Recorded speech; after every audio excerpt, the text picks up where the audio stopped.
Answer all your mountain bike questions that we receive in the comment section below our videos through the hashtag askgmbn.com and on email at ask@gmbn.com. So let's get into it with this week's first question from Domicias Vinicius, who says, I'm planning to buy a new bike, which is great news. Should I buy a hardtail or a full sus? I like going off-road and downhill, but I'm not an extremal. I guess by extremal you mean you don't go too crazy. I would suggest buying the best bike you can afford in your budget. But your next question does go on to say that you'd like to fit a dual crown fork, which makes me think that you are looking at some more extreme riding, some jumps and maybe some tougher trails. So maybe go with the most cost-effective choice you've got in the full sus range, because you can have a lot of fun out of that bike and lots of range of what you can try. So that'll be my suggestion. Hope it helps and look forward to hearing what you get. Next question is from Andrew Cook. Do you guys have any tips on reducing wind noise on POV videos? Well, one thing you can do is think about where you're positioning the camera, because if you put the camera on top of your helmet, it's going to be very exposed and you get lots of wind noise. Whereas if you put the camera on your chest mount, it's going to be in your riding cockpit and a little bit more protected. Your other option would be to fit an external mic that you could put a windsock on and protect that. So those are your options really. Wind noise can be a tricky one to get away with, especially if you're going very, very quick, which is what we want to see. Other thing you could possibly do is not worry about that audio too much and put a great soundtrack over your video once you've taken it through the edit suite. So if you do that, make sure you send us the video so we can take a look. Jude Hatton Holland says, hi guys, are there any mountain bikers on Strava? Well, yes, there is. And your question is followed up for us in the comment section by SGMTB, who says, apparently they are, but I can't understand how. Well, why don't we take a look at our 5 ways to find new mountain bike trails video that Mark and Neil did a few months back, where they took a look at Strava and how you can use it.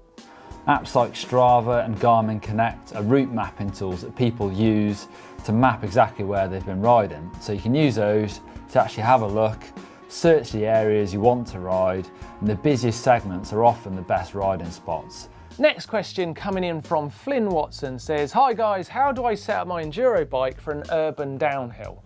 Now, what I want to say here is there's a common mistake to think about how you're setting up a bike for a different type of race. What you should be thinking about is how you're setting up your bike for each individual day you're riding. So an urban downhill won't necessarily have a different setup to an enduro, because what are you basing enduro on? Basically, that could be any terrain of any kind. So the best thing you can do when you're going to a race is look at the course, think about those obstacles that you're hitting and how they relate to what you ride usually. And then if it's more extreme, then you need to start setting up the bike for a more extreme terrain. So don't think urban, don't think enduro, think about the course itself. Next question from Toshiba86. I greased every part of my mountain bike, but that damn annoying squeak just keeps on happening. How do I find it?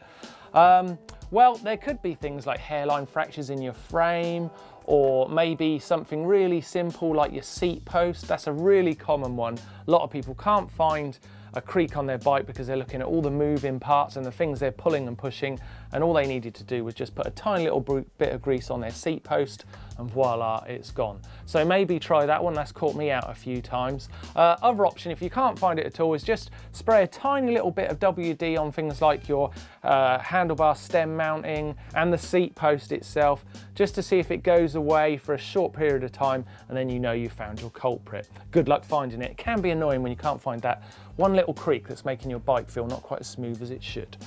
Noah S says, is Kashima coating on forks and rear suspension worth the cost? Yeah, it is. It's an easy answer. It makes your shock much more fluid, and it also looks really great. I love a Kashima coating on a fork and a shock, so I would always say it's worth the cost. Jojo La Pompa says, can you damage your fork if you bottom out too often? I ride an XC bike with 80mm of travel with correct sag adjustment, but the terrain here in the southeast of France can be a bit rocky. Well, yeah, obviously if you're bottoming out like all the time, it is going to have more wear and tear on your fork than normal. But forks are designed to be very robust these days, so maybe try putting a little bit more air into your fork and seeing if that affects it, and maybe you just need to start looking at longer travel bikes. You might just be going a bit too extreme for that travel distance. Could be it, could be too good. Tyler Evans, can you guys make a video on how to make a rear mudguard? Well, I'm sure we can. This one sounds like a mechanical video for Scotty, so it's a great suggestion. Let's just take a look at his skills on how he made a mudguard recently in the workshop and see if we can put him to the test with your new idea for a rear one. Now, you guys will all know from watching the videos on GMBN, we absolutely love a hack, and nothing beats a free one. And in this video, we're going to show you how to make a mudguard. This template that I'm drawing out will be in the description down below, and all you're going to need for it is a 2-litre bottle. Great questions this week. Next one is from Aidan Thomas. Why do you guys wear baggies? I've worn spandex and baggies, and spandex is more comfy. Okay, by spandex, I guess you mean Lycra, XC. Well, you'd be wearing XC because you want to go fast, it's lightweight, streamlined. You'll be wearing baggies because you want to get pads underneath, you want to have a bit more freedom in your movement because you're doing maybe more enduro riding. I like baggies because I think they look cool. I know that Blake has just bought some Lycra because he's going to be doing some road riding and he can't wait to put it on. So at the end of the day, you've answered the question because you're most comfy in Lycra. So whatever works for you. But I'm a baggies man, gotta be honest. Although there is a video out there with me wearing some Lycra, I believe. But anyway, next video question is from Daniel Gregerson, who says, is changing the head tube angle from 68 to 66 just enough or too little? Well, it's a really hard question to answer because I don't know what bike you're talking about. Let's say that you're thinking about riding a slightly more relaxed head angle because you want to ride trails with a more modern geometry. What I can tell you is going from 68 to 66, you're going to notice a big difference, whatever you're using it for, or if you're looking between two different bikes with that much difference. It doesn't sound a lot, but the bike will perform in corners really, really differently, and definitely take the terrain on in a different way with just that small adjustment in the head angle. So try the two bikes that you're thinking about, or if you've got a bike that's got a headset that is adjustable and you can try different angles, then play with it because you are going to notice a big difference, even on just 2 degrees.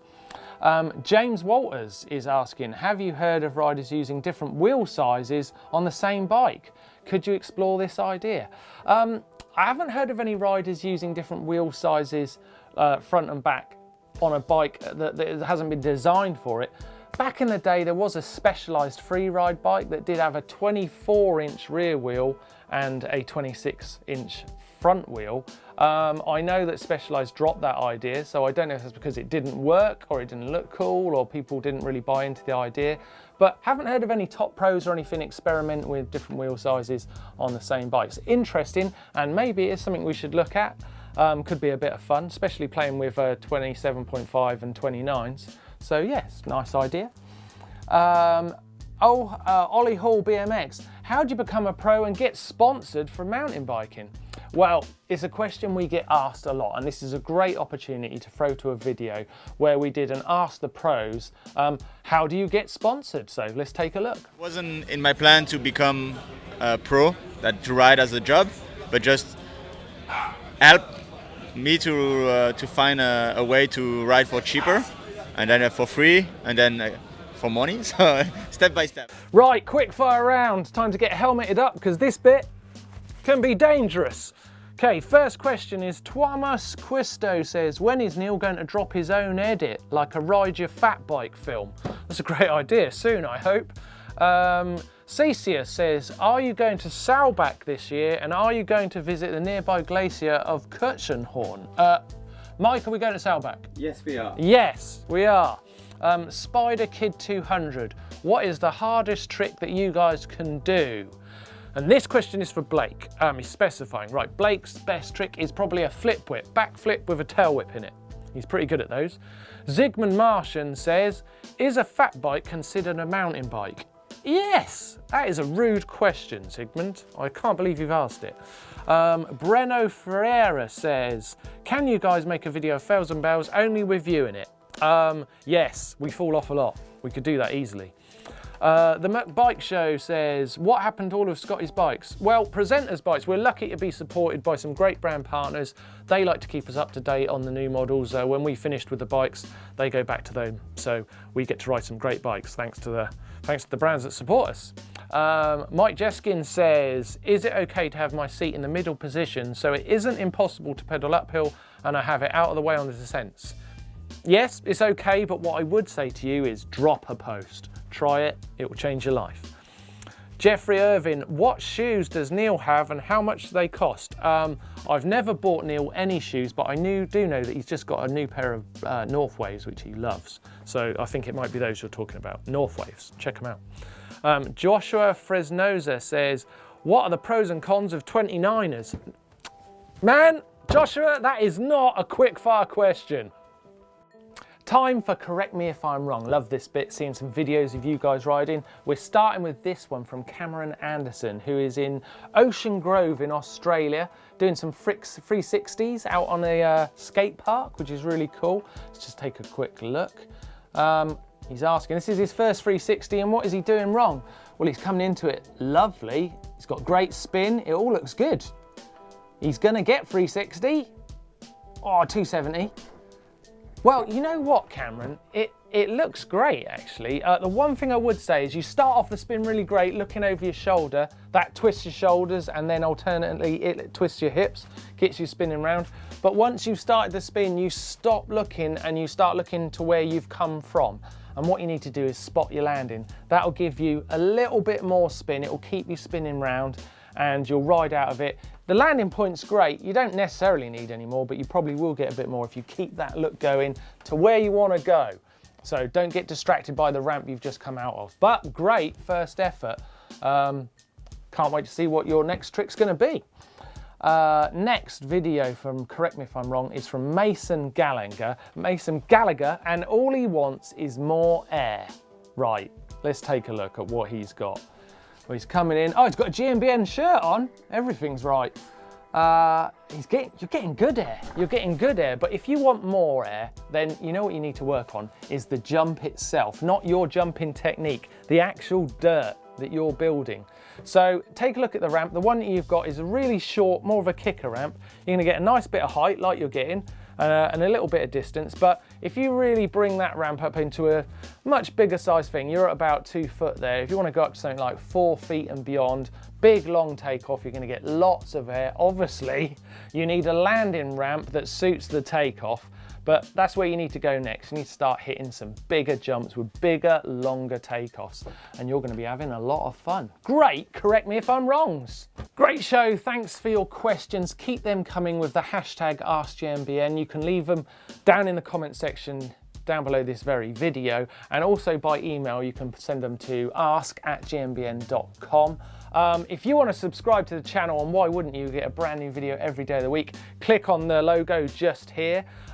If you click over here, you're going to see our POC factory tour, which was really cool. It's great to meet those guys. And over here, you can see our What is Dirt Jumping video, where you can learn lots of skills from Blake Bing Bong Sampson.